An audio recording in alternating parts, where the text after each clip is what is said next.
Magandang araw po sa bawat isa. Ito po muli ang inyong lingkod, Brother Paul Litose, pastor po dito sa Jesus Christ Baptist Church, Santa Maria, Bulacan. And welcome po sa ating Time in the Word.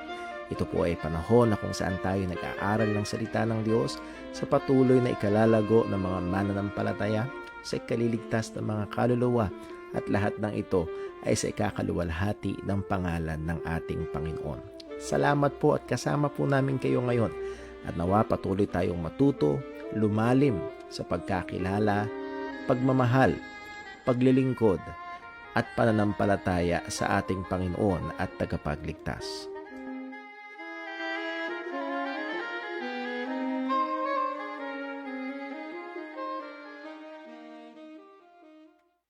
Amen. Purihin po ang pangalan ng ating Panginoon. Muli ho, welcome po sa ating Time in the Word at tayo nagpapasalamat sa Diyos sa patuloy niyang kahabagan at biyaya sa atin na tayo ay nakapagpapatuloy hindi lamang ho sa ating pang-araw-araw na buhay, kundi lalo't higit sa ating hong pananampalataya.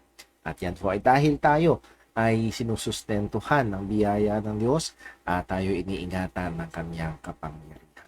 Ilang mga announcements and reminders po muna para ho sa ating mga kapatiran dito sa JCBC. Unang sa lahat ay ang ating youth camp is fast approaching. Meron na lamang 40 days bago po ang youth camp. That will be on April 8, 9, and 10 at ang ating church ang mag-host. And muli ho, hindi lamang ho ang ating mga young people ang magiging busy, pero atin doon inaasahan ng suporta ng bawat isa sa iglesia. Tayo man ay mga adults, we hope we can make ourselves available, maaaring isa, dalawa o doon sa 3 araw na yun ay maging available tayo para tumulong sa manpower, para magbantay, para mag-assist sa mga bagay na dapat gawin dun ho sa campsite. Doon lamang ho yan sa gawi ng Palasing sa Hisland. Maaari nyo search sa Facebook po yan. Magandang venue po yun, very relaxing venue. At nawa ho ay tayo magkasama-sama at magtulong-tulong para ho dito. With regards to that, ang ating mga young people ay hindi lang basta talagang on the go na sa pag-prepare, pero maging sa fundraising. At isa ho sa mga fundraising na gagawin ho ng ating church para ho makatulong sa ating mga kabataan na yung ating garage sale. Muli, may encourage ho ang bawat isa. We can begin this Sunday. Pwede na ho this Sunday, first Sunday of the month. Ay magdala na tayo ng mga items na gusto natin i-donate for our garage sale, and all the proceeds, lahat ng kikitain, lahat ng pagbebentahan ay pupunta sa pondo ng ating mga young people para ho makatulong at makabawas din sa kanilang gastusin. 1,800 ho per young people at we know na ito ay medyo mabigat, medyo malaki. Nevertheless, ito ay sulit naman, at mura na rin kumpara doon sa iba. I've heard some napakatinding mga camp fees. Meron isang youth camp na sa around 3 to 4,000 ang ginagastos sa isang young people para makasama. So muli, ito ho ay very much ay kumbaga economical na para ho sa ating mga kabataan. So pag-pray ho natin yan, pag-pray natin ng mga pangangaral ng salita ng Diyos. Ang tema ho ng camp is Divine Design, Manhood and Womanhood according to the Scripture. At again, alam naman ho natin as we have studied sa ating we are studying sa ating Sunday school, ay this truth is very much challenge ng kultura natin ngayon at ayaw ng sundin ng disenyo ng Panginoon. Ang gusto ng kultura ay kung ano ang gusto ng taong makasalanan. So pray natin at nawa ay maging instrumento ito ng Panginoon para lalong maging matibay ang ating mga kabataan at yun din sa ikaliligtas ng mga wala pa kay Kristo. At maaari ito rin yung pagkakataon na ang Panginoon ay tumawag ng mga dagdag na manggagawa, pangaral ng salita ng Diyos mula ho sa mga kabataan. And then also, ang ating home church ay nagpaplano ng isang couples fellowship. Lord willing, this coming March 10. So, nag-pray ho natin yan. So, yung ating mga couples, wait for further announcements. Lord willing, this coming Sunday, first Sunday ng March ay meron na tayong announcement about po dyan. And patuloy ho tayong nakikipag-contact sa mga venues na maaaring pagdausan ho ng ating special couples fellowship. So March 10, i-mark po natin yan sa ating mga kalendaryo. Okay, so that completes our announcements and prayer. Oh, by the way, kung meron mga gusto pang humabol pala doon sa ating I Love My Church, alam ho natin na patapos na ang February, merong isang araw na lang bukas na natitira.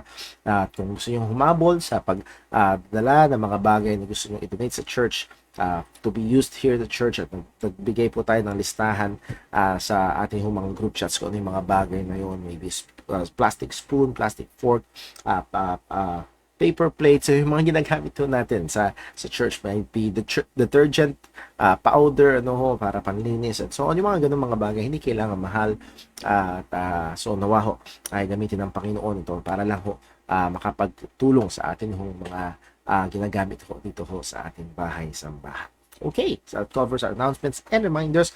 Tayo'y dumako ngayon sa pananalangin, and then we will go on sa ating pag-aaral. And by the way, we are studying about scripture meditation or Christian meditation, and meron na lang around 2 or 3 lessons na titira, and I hope na nagiging blessing ho sa atin ito. Nawa, maging sa huli ng ating pag-aaral, kung meron mga questions regarding the lesson, wag ho tayong mahiya na i-comment ho ito para ho atin hong matalakay yung mga bagay na concern po natin. So yun ho ang ating mga announcements. Dumako ho tayo sa ating panalangin.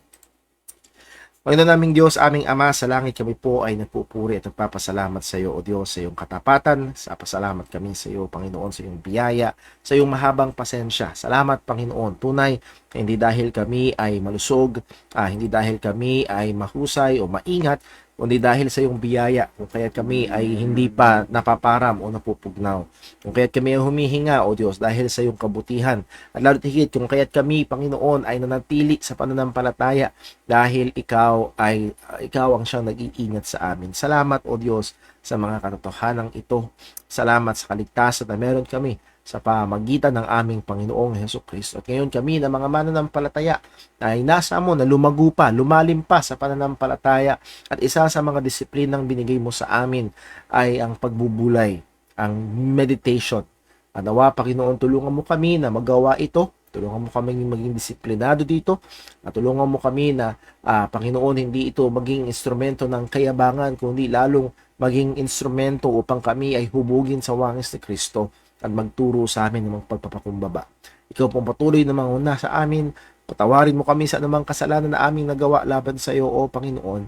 At patuloy nawa na kami ay patuloy mong linisin at gayon din patuloy mong baguhin sa wangis ng aming Panginoong Jesus. Amin po dinadalangin sa iyo, Panginoon, ang aming mga kapatiran na may iba't ibang kabigatan, suliranin na mga kinakaharap, pangangailangan, O Diyos. Alam mo po, sa kalusugan man, sa pinansyal man, sa emosyonal man, lalo't higit ang nakapatuloy na nakikipaglaban sa mga espiritual na pakikibaka. Lord, salamat sapagkat ang iyong biyaya ay sapat. Salamat sapagkat hindi mo kami iiwan o pababayaan man. Salamat, O Diyos, sa iyong mga pangako na patuloy namin pwedeng panghawakan, at nawa ang mga ito ay patuloy na maging biyaya at magbigay lakas sa aming mga mananampalataya. Muli, sa namin hinihiling ang lahat ng ito. Pagpalain mo po ang aming pag-aaral. Patawarin mo po kami sa anumang pagkakasala namin laban sa iyo. Dalangin namin ito sa pangalan ng aming Panginoong Hesukristo. Amen. Okay, so dumako po tayo sa ating pinaka-lesson. This is our lesson number, hindi ko na bago, no? Dapat lesson number 7 na ho yan. Lesson number 7 na, hindi ho 6. This is our lesson number 7 about scripture meditation. So, nag-review tayo. Pinag-aralan natin yung command to meditate. Ito ho ay utos sa atin. As we are commanded to pray, we are also commanded to meditate upon the scriptures. At define natin ano ba itong Christian meditation. At kung naalala nyo, we differentiated it from study. Sabi nga hon Thomas Watson, study is the work of the brain. Meditation is the work on the heart. So, magkaiba ito ng punteriya.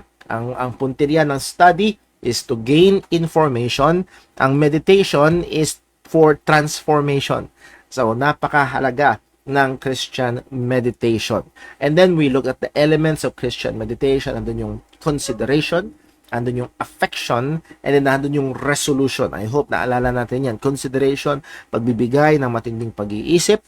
Affections, maapektuhan ng katotohanan ng ating damdamin, and then resolutions, magkakaroon ng desisyon. So sana makita ko natin ang ganda ng meditation, ng Christian meditation. Informed ang kaisipan ng katotohanan, natutulak ng katotohanan ng damdamin, kaya magkakaroon ng resolusyon, kaya magkakaroon ng hakbang. So hindi short circuit, hindi binabypass ang kaisipan, kung hindi sa pamagitan ng katotohanan sa kaisipan, magkakaroon ng epekto sa damdamin. And many ministries and mga paraan sa panahon natin ngayon ay they target the emotions. They target the affections to get solution or to get reactions. Pero hindi ho. Kailangan inform ang kaisipan, nahandoon ang epekto sa damdamin, at magkakaroon ng epekto sa pamumuhay. Number next, this necessity of Christian meditation. Bakit nga ba kailangan? Dahil inutos ng Panginoon na itago natin ang kanyang mga kautusan sa ating mga puso. These words I have commanded you these days, sabi sa Deuteronomy chapter 6, shall be in thine heart. And the way to do that is through Christian meditation. And bakit? Dahil inutusan din tayo ng Panginoon not to be doers or not to be hearers of the word only, but be doers. And then benefits ng Christian meditation, napakadami natin pinag-aralan at nawaho ang ilang mga ito ay patuloy na magkaroon ng epekto sa atin. Let's just name two, mas lalo nagpapatindi ito ng pakikipaglaban sa kasalanan, lalo ito nagpapaalab ng ating pagmamahal sa Panginoon. So those just two very good benefits ng Christian meditation. Then pinag-aralan natin two kinds of meditation. Number one, occasional or extemporary meditation. Ito yung mga hindi planado. For example, ikaw ay naglalakad, nakakita ka ng mga ibon sa himpapawid, and you remember Christ's word to behold the fowls of the air, and you meditate upon God's goodness and faithfulness, God's providence, napakaganda. Or maaaring ikaw ay naglalakad sa dalampasigan at maalala mo mga katotohanan ng Panginoon upang ito ay magbigay ng patuloy na comfort, pagkamangha sa kalagayan o kataasan at kadakilaan ng kapangyarihan ng Panginoon. And then we have solemn or deliberate meditation. Another way of para simple natin matandaan, ito ay yung planado. Ito yung nakaschedule na meditation. Kung paano naglalaan tayo ng oras, maybe 10, 15, 20 minutes para kumain, maglalaan din tayo ng oras para mag-meditate ng salita ng Diyos. Kung meron tayong oras nakatarget o mga ganitong oras kakain tayo, yun din naman. Ganitong oras, mag-meditate ng salita ng Diyos. So, deliberate meditation. Point, both occasional and deliberate meditations are beneficial for believers to keep God's word in the heart so that it may be applied in their daily life. Parehong mahalaga, and nawa pareho nating ginagawa, pareho nating ini-engage ang ating mga sarili, and makikita natin na therefore lalo na yung mga waiting times, yung mga paano naghihintay ka sa tren, naghihintay ka sa pila, naghihintay ka sa maraming bagay, we can make it spiritually beneficial. Nasa bus ka at naka-traffic, you can make it spiritually beneficial sa pamamagitan ng pagbubulay ng salita at mga katotohanan ng Panginoon. So muli, napakaganda ng gawain na ito ng Christian meditation. And mamaya, ang i-spend natin yung ating time actually sa lesson ngayon just to more on to give an example. Dahil marami nagsasabi, may nagsasabi ngayon, Brother Paul, gusto ko ito, mukhang kumbinsido ako na kailangan itong gawin, kumbinsido ako na ito'y mahalaga sa buhay ko bilang Kristiyano, pero parang hindi ko, paano ba ito gagawin? At kung naalala nyo, pinag-aralan natin nga itong lesson na ito sa Sunday School natin, early 2023, and isa sa maganda sa Christian meditation, you don't need a degree para magawa ito. Talagang ito ay very accessible para sa bawat tunay na mananampalataya. Well, starting the habit, at maganda ito, and we use the word carefully, yung word na habit, maganda itong maging ugali, maganda itong maging kasanayan na ng isang mananampalataya. And to start it, we must pray dependently for God's assistance. Hingin natin ang tulong ng Panginoon, as we have always been quoting Psalm 119 verse 18, "Open down mine eyes, that I may behold wondrous things out of thy law." Another text na binabasa natin, "Incline mine heart into thy testimonies," or "Teach me thy way, O Lord, that I may walk in them." So muli, nahandun lang palagi ay yung paghingi ng tulong sa Panginoon, sapagkat kailangan natin, sapagkat hindi lamang to academic exercise, hindi lamang ito cognitive exercise, but really it is a spiritual exercise, again, doing an operation in the heart by the word of God, by the truths of God. And then, willingly accepting the struggles of meditation. Mahirap ito, lalo na kung nagsisimula pa lamang. Nahandun yung mga bagay na aagaw ng ating atensyon, mga bagay na talagang magiging distraction sa atin. Nawa sa biyaya ng Diyos ay mapagtagumpayan natin yun. Nawa sa biyaya ng Panginoon kahit na may mga times na pumapalya, may mga times na nakakaligtaan, or mga times na talagang nadidisturb yung ating concentration. Well, sa biyaya ng Diyos, we must persevere sa mga struggles na ito. Let us see, persevering in the habit of meditation, we must take action. May mga bagay na kailangan sigurong alisin, may mga bagay na kailangan bawasan, may mga bagay na kailangan iayos yung schedule. And if you remember, napakaganda nung meron talagang deliberate meditation, naka-scheduled na meditation. Bakit? Mababantayan ito.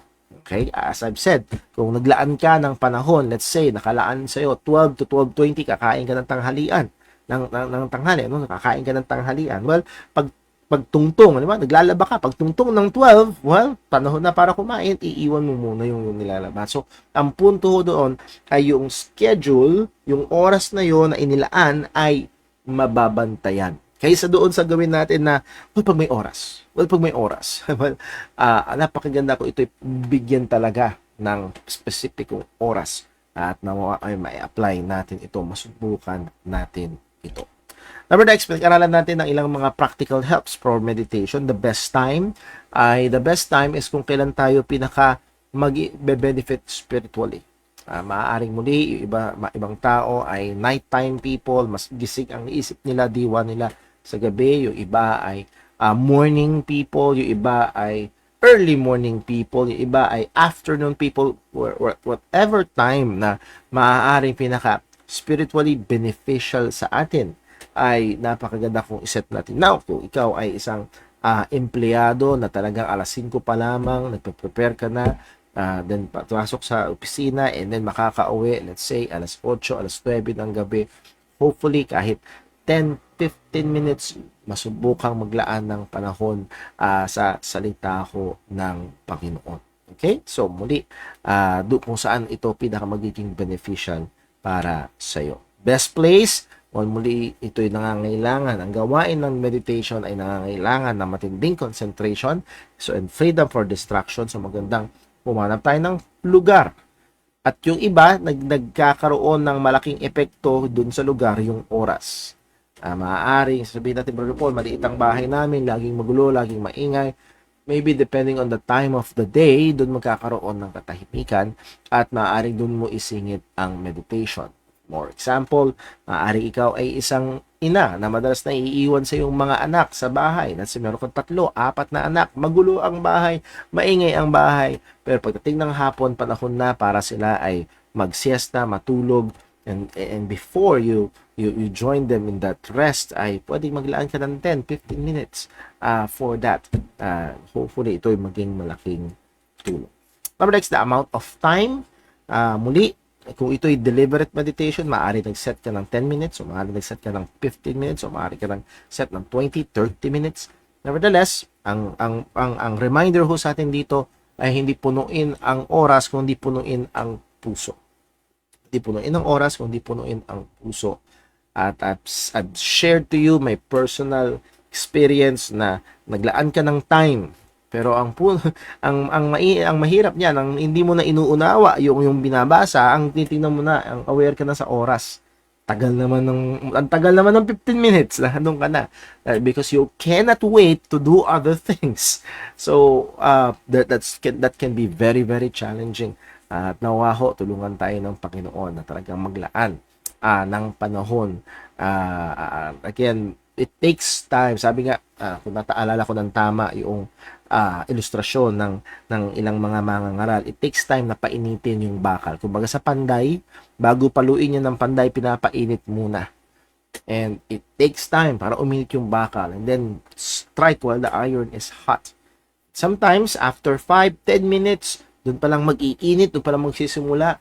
Kaya lang, ang bilis nating tigilan yung pagpalo, para mainit na sana, mas magiging informative na sana, mas magiging transformative na sana, nawaho ay hindi tayo masyadong paano tamang salita, hindi tayo siya mahigpit pagdating dun sa oras. It can be let's put ample enough time na magkaroon talaga ng working sa ating puso. And I believe, as we try to do this discipline, ay makikita natin sa ating sarili, medyo mas mabilis, mas madali sa akin. Ano, yun namang iba, kailangan ko ng mga 20 minutes, yun namang iba, kailangan ko ng mga 10 minutes, or maaaring sa biyaya ng Diyos, yung pinlano mong 10 minutes ay ang Diyos in a very powerful way ay kumilos sa iyong buhay through His truths, through His working sa iyong buhay, and with your prayer and so on. Magugulat ko, naka-isang oras na pala ako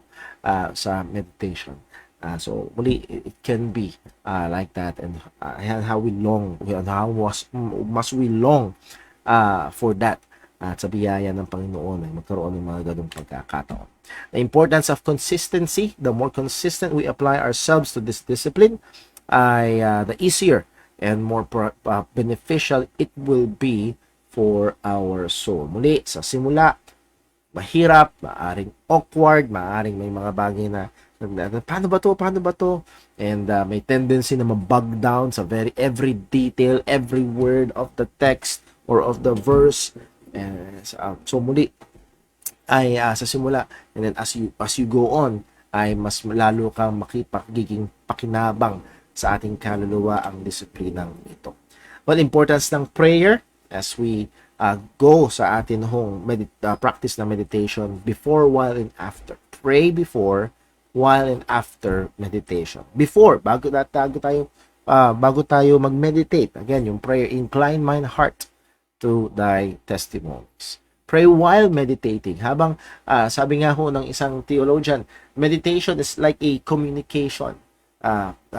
Yung salita ng Diyos, kinakausap ka ng Panginoon, and then later on, you will burst into prayer, makikipag-usap ka sa Panginoon, and babalik ka ulit dun sa salita ng Panginoon, and babalik ka ulit sa pakikipag-usap sa Diyos in the prayer. So, it's like a communication. So, while meditating, ay pwede kang magpasalamat sa Diyos sa mga katotohanang nakita na, humingi ng tulong sa Panginoon sa pagpapatuloy ng iyong pagbubulay ng salita ng Diyos, and so on. And then after meditating, tapos magbulay ng salita ng Diyos, hingin natin ng tulong, biyaya ng Panginoon para sa buhay, para matupad yung mga resolutions, para maging mapagbantay sa mga maaaring may inexpose na nakita may kulang sa akin o may kasalanan sa buhay ko.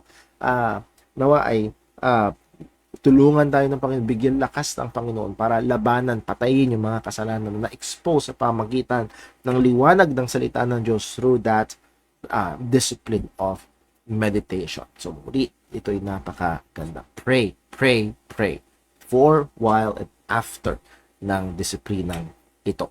And then, narito tayo, what to meditate upon. Ano ba yung i-meditate natin? Of course, we meditate upon God's Word. As the Lord said to Joshua, this book of the law shall not depart out of thy mouth, but thou shalt meditate therein day and night. So muli, ang object ng ating meditation is the Word of God. Why? Because the Word of God contains the truths about God. Yes, alam natin na merong general revelation ng Panginoon, and the creation could be a subject for meditation. As Psalm 19. Ang sabi sa Psalm 19, the heavens declare the glory of God, and the firmament declare His handiworks. Day and night utter its speech. Meron silang sinasabi patungkol sa Panginoon, and sometimes you're just maybe looking at the sunset or looking at the sunrise, looking at something na ginawa ng Panginoon, and you find yourself nang mamangha ka.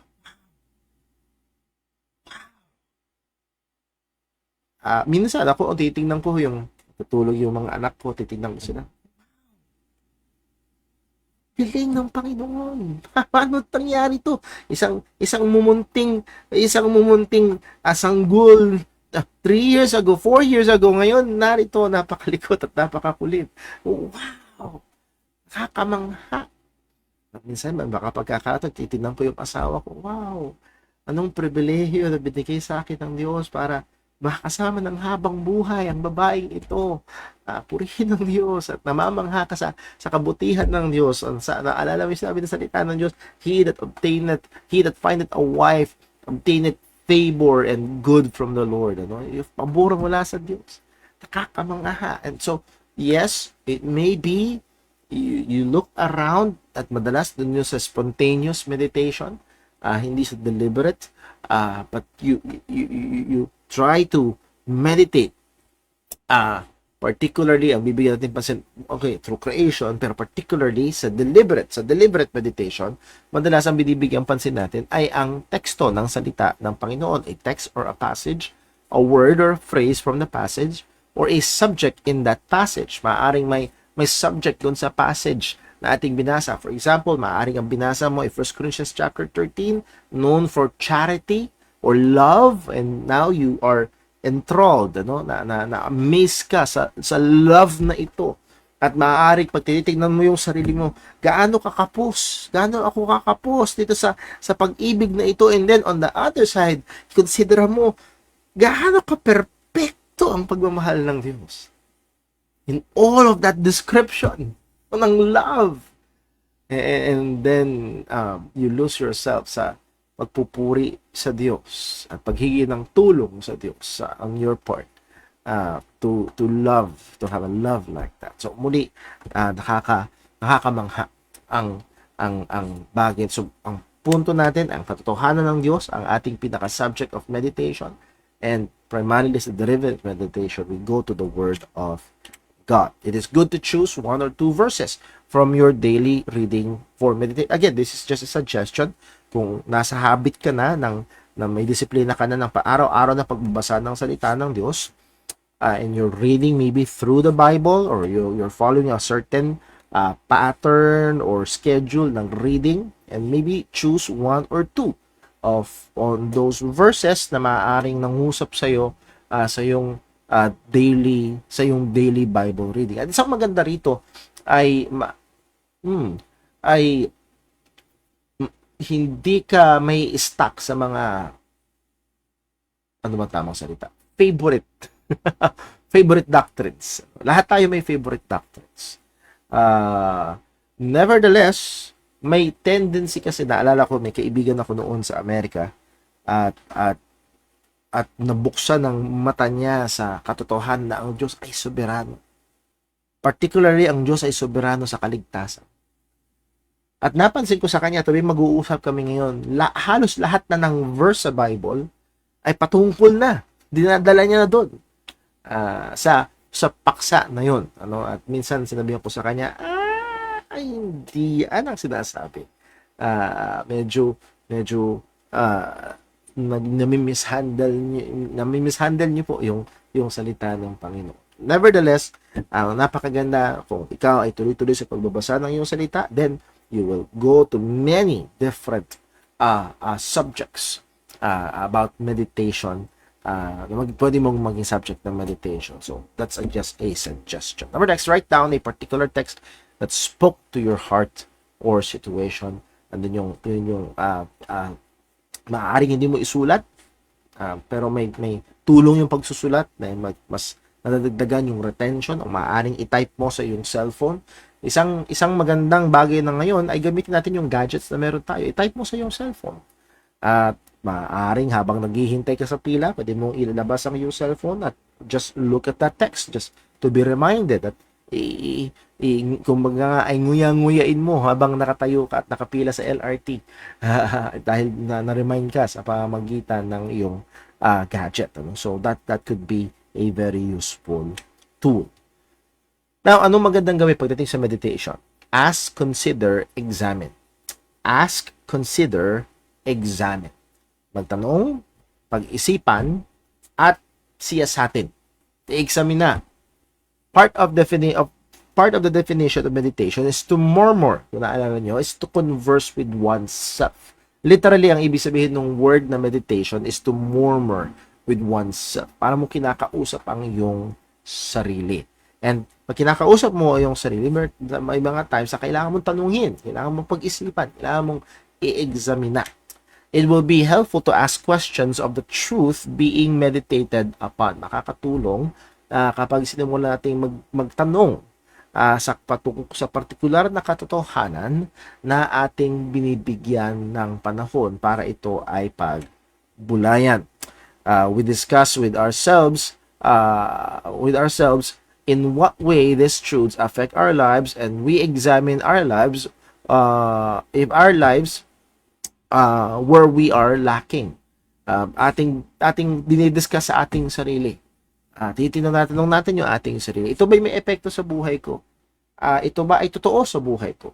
Paano ko ba ito ma-apply sa buhay ko? Meron bang ina-expose itong kasalanan sa buhay ko? Meron bang tinuturo ito para sa paraan ng pakikitungo ko sa church, sa pamilya at sa kapwa or sa mga unsaved? So again, you discuss with yourself. Kinakausap mo yung sarili patungkol sa katotohanan na iyong pinagbubulayan. And again, ginamit nating example last time at dito pa rin tayo magpo-focus sapagkat napakagandang paksa nito sa 1 Corinthians 10:31 at maaaring ito ang ginawa mong subject of meditation, hindi yung buong verse, hindi ito lang particular bagay na ito. Do all to the glory of God. Do all to the glory of God. Let's use this as an example. What is the command in this? So you're now asking, anong utos sa verse na ito? Anong utos sa text na ito? Or maaaring tanong-tanong, meron bang utos? Saan mang talata, o anumang talata sa Biblia ang yung binubulay, meron bang utos? Ano ba yung utos? Well, dito malinaw ang utos, do all to the glory of God. It's not commanding us to do all, it's commanding us that all that we do must be done to the glory of God. So, hindi tayo inutusan na gawin natin ang lahat ng bagay, pero ang inuutos nito, ang lahat ng bagay na ating gagawin ay gawin para sa kapurihan ng Panginoon. Nandun yung word na do. Maaari nating pag-isipan mo, it's an active word. It's a word na nagko-connote, nagsasabi ng action, ng work, ng activity, ng effort. Do. Merong action na gagawin, merong effort na ibibigay, and then, yung word na all. Siguro, medyo aalalahanin natin yung mga words before, whether therefore you eat or drink, nagbigay na example, do all to the glory of God. Again, all work, all activity, all effort, all action, all words, all desires, all imaginations, all thoughts. All. Every time na magwo-work ang ating isip, ang ating mga kamay, paa, ang lahat sa atin, all. It covers all. To. Do all. To. It gives us direction. The direction of all effort. San patungo dapat ang lahat ng effort? San nakaturo dapat ang lahat ng effort? The glory of God. Ang kaluwalhatian ng Panginoon. Now, medyo titignan natin, sabi ko nga hindi kailangan ng particularly ng degree or ng subject sa Bible school para magawa ito. Just merely understanding, maybe as kagaya ng pag-aralan natin dito sa Sunday school, yung context man lang, ano yung pinag-uusapan sa mga talatang ito. Nevertheless, ang punto ay pwede itong gawin ng isang normal na tao. Kung sakali, Brother Paul, ang hirap ng English eh. Pwede mong basahin sa Tagalog, pwede mong basahin sa Visayan Bible, pwede mong basahin sa Cebuano Bible, kung saan makakatulong sa iyo, or sa English Bible, for example, sa ESV, sa NASB, or sa NIV, pwede mong basahin doon and then try to meditate as long as yun yung totoo talagang sinasabi na salita ng Panginoon, and then meditate upon that truth. Ito ay napakalaking bagay. Portion natin ito, no? It's more on parang example ng meditation. Truth, positive, ano yung katotohanan? Positively. Our work, activities, efforts, actions, words, thinking, desiring, and imaginations must be God glorifying. Yun yung push. Lahat ng ating gawa, aktibidad, lahat ng ating effort, lahat ng ating aksyon, lahat ng ating salita, lahat ng gawa ng kaisipan, nandun yung thinking, lahat ng gawain ng puso, nandun yung desiring, lahat ng imaginations must be God glorifying. Ang direksyon dapat, ang goal dapat, ay para maluwalhati ang Panginoon. Positively stating it. Truth negative. Any work, activity, effort, action, words, thinking, desiring, and imagination that is not God-glorifying falls short to be a God-pleasing work. Okay? Sabi ng Bible, whether therefore you eat or drink or whatsoever you do all to the glory of God. Therefore, kung meron akong ginagawa na hindi ginagawa para sa kaluwalhatian ng Diyos, ibig sabihin, hindi ito pasado para maging kalugod-lugod sa Panginoon.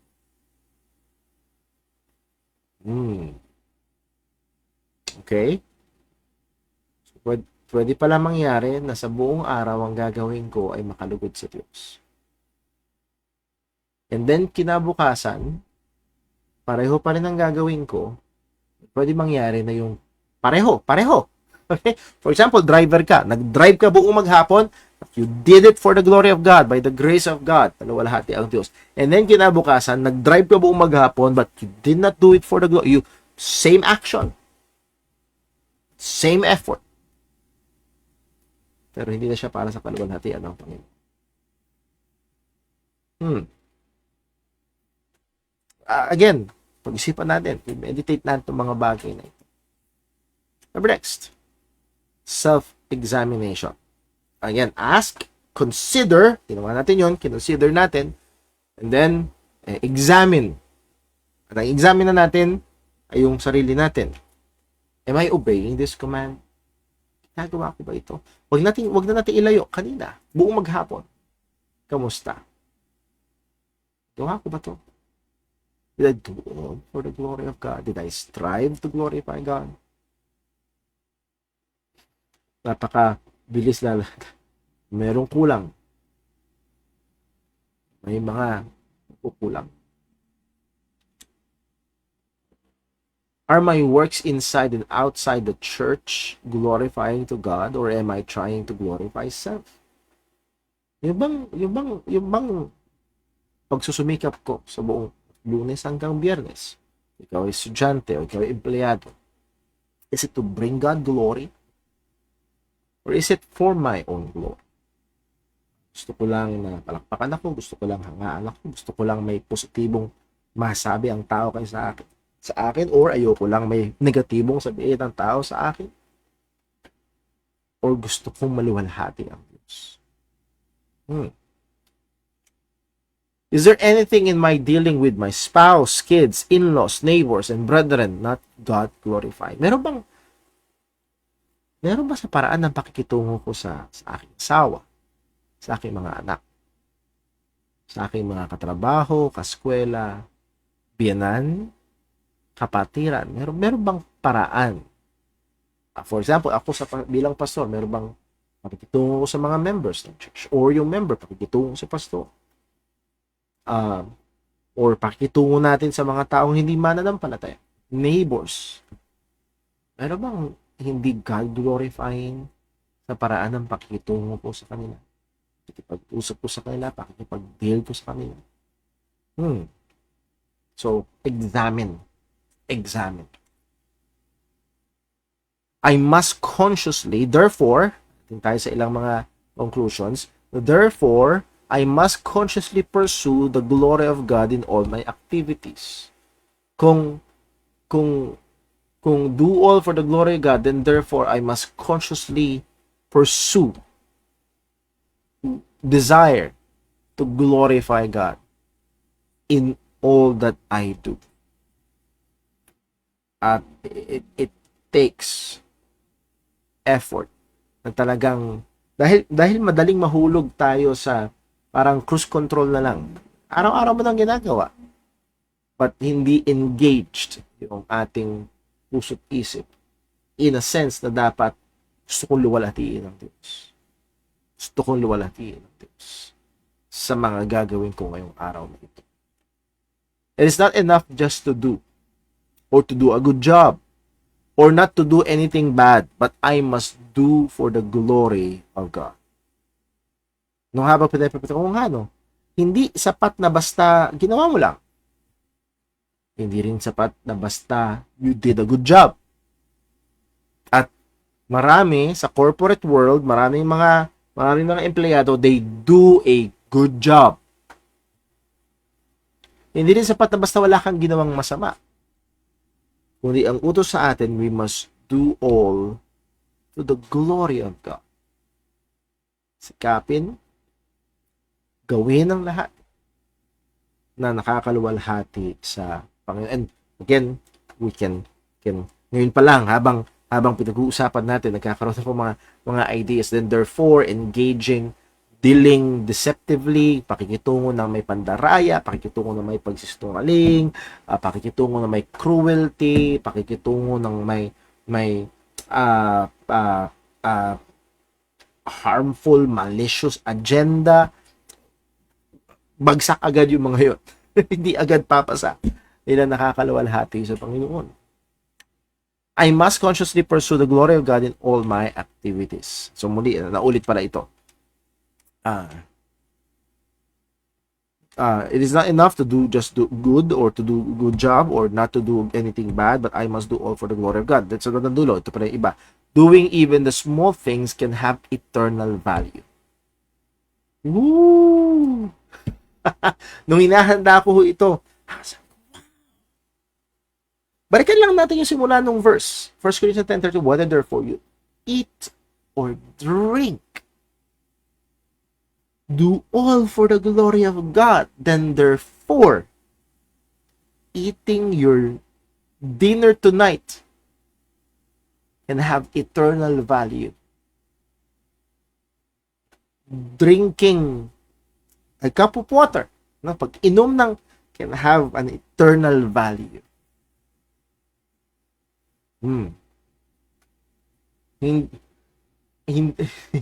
Ibig sabihin, hindi mo kailangan hintayin yung mga heroic moment. Yung iba akala ganun ang pagbibigay luwalhati sa Diyos. So, kailangan ng heroic moment, martyrdom type situation para maluwalhati ang, kung ngayon nagluluto ka,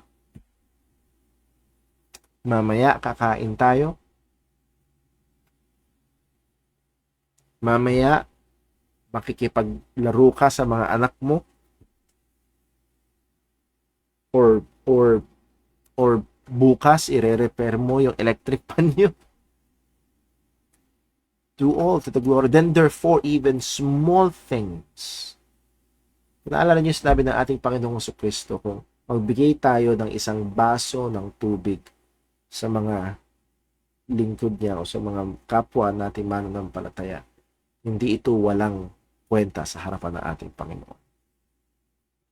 So, doing even small things can have eternal value. May business ka, doing the things in your business can have eternal value.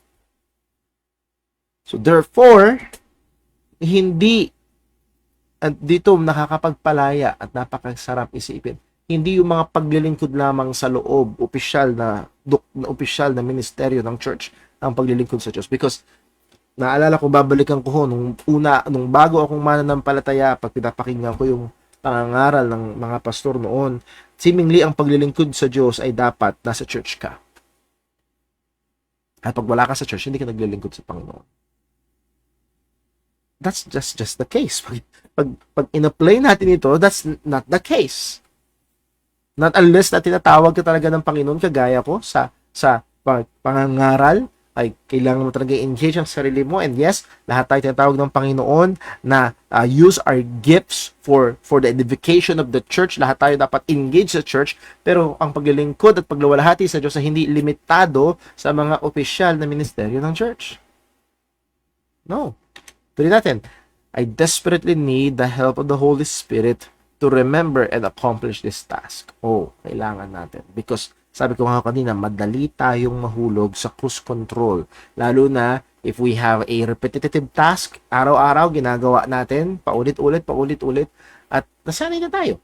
So, we do need the help of the Holy Spirit to remind us I need to do this for the glory of God.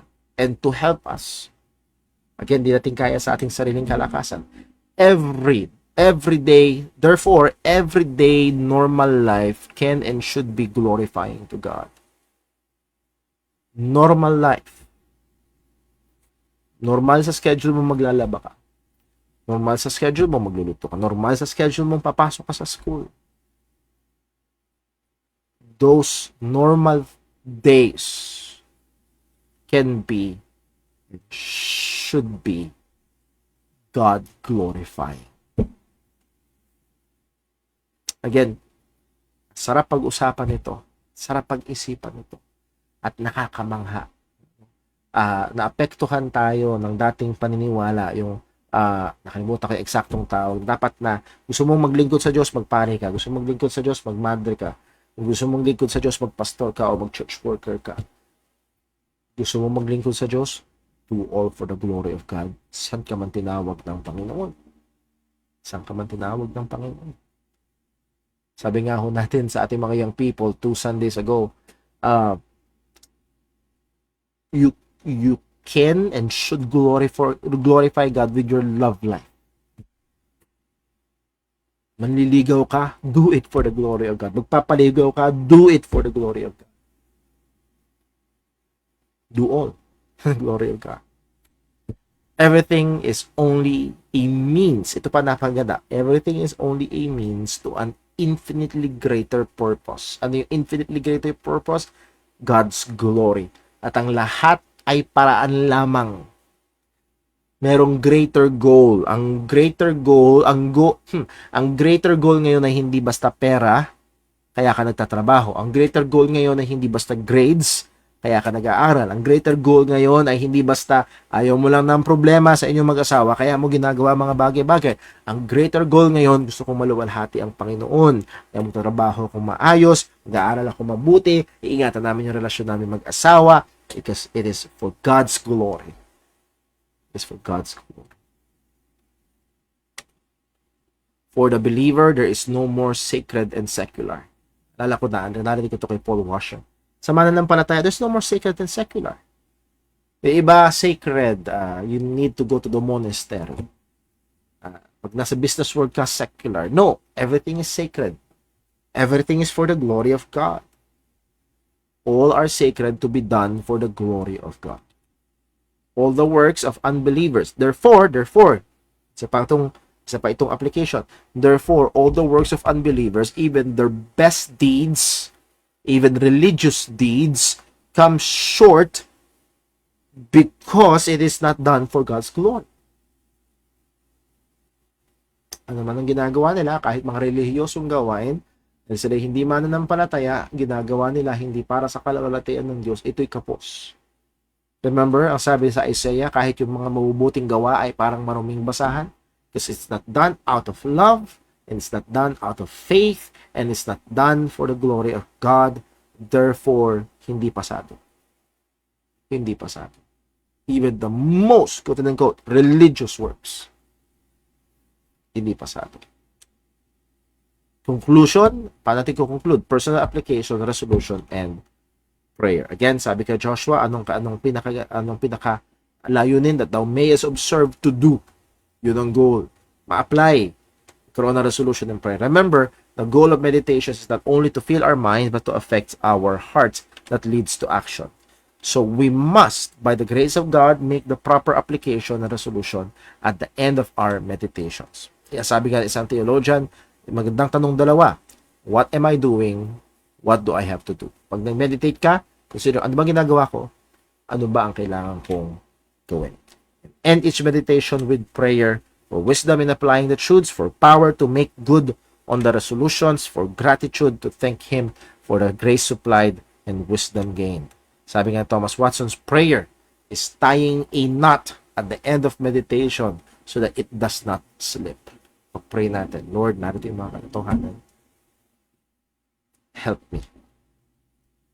Advice pa ng iba, some suggest to keep a personal journal that will serve as a record and a reminder of the truths and wisdom gained in our personal meditation. Again, these are just some practical steps. I hope tulungan tayo kahit pa paano. Again, through this example, just considering one text, paano ba ang meditation?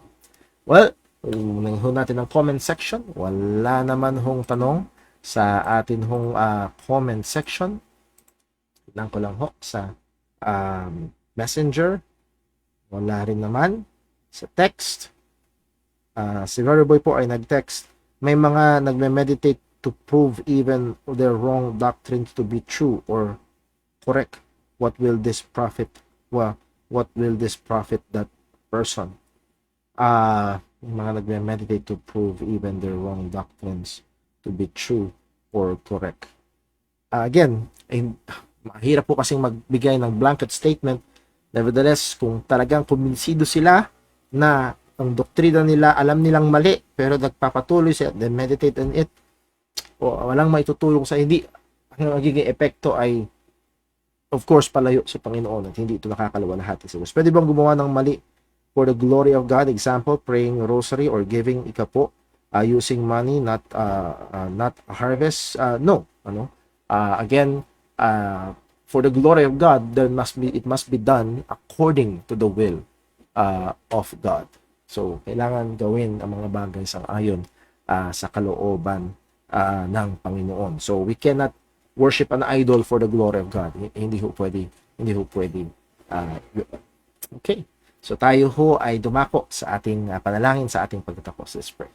Panginoon naming Diyos, aming Ama sa langit, salamat po. Tunay nakakamangha.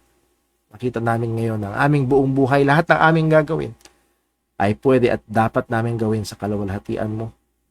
Nawa, tulungan mo kami na lalo maging masipag sa gawain ng pagbubulay ng iyong salita.